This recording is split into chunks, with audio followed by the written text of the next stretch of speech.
అంటే ముందుగా ఉండి ప్రోత్సాహపరుస్తున్నారు. రాబోయే తరాన్ని కూడా ఇంకా మీరు ఇలాగే మా వెంట ఉండాలని చెప్పి కోరుకుంటూ మా క్లబ్ తరఫున మీకు ధన్యవాదాలు తెలియజేస్తున్నాం సార్.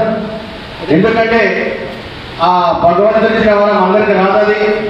ఈ వయసులో కూడా మీరు ఇంత చురుగ్గా సేవ చేయాలనే దృక్పథంతో ముందుకు సాగుతున్న విధానం ఏదైతుందో చాలా చక్కగా ఉంది. మాకు స్పిరిట్గా ఉండి మేము మిమ్మల్ని ఆదర్శంగా తీసుకొని ముందుకు సాగి నిరంతరం సేవా కార్యక్రమాల్లో నిమగ్నమై తాండూరు యొక్క లైఫ్ క్లబ్ని ఎప్పుడు కూడా ముందుంచుదామని చెప్పి సభాముఖంగా మీ అందరికీ తెలియజేస్తున్నాం. అలాగే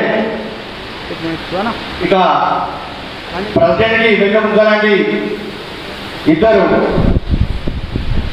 ఒకరు కుడి భుజం ఒకరు ఎడమ భుజం లాంటి శక్తులుగా ఈ సంవత్సరం మొత్తం నా వెన్నంట ఉండి ప్రతి కార్యక్రమానికి ప్రతి విషయంలో సపోర్టివ్గా ఉన్న మా సెక్రటరీ గారు లయన్ గాజుల వీరప్రసాద్ గారికి కూడా నేను ప్రత్యేక కృతజ్ఞతలు తెలియజేస్తున్నాను.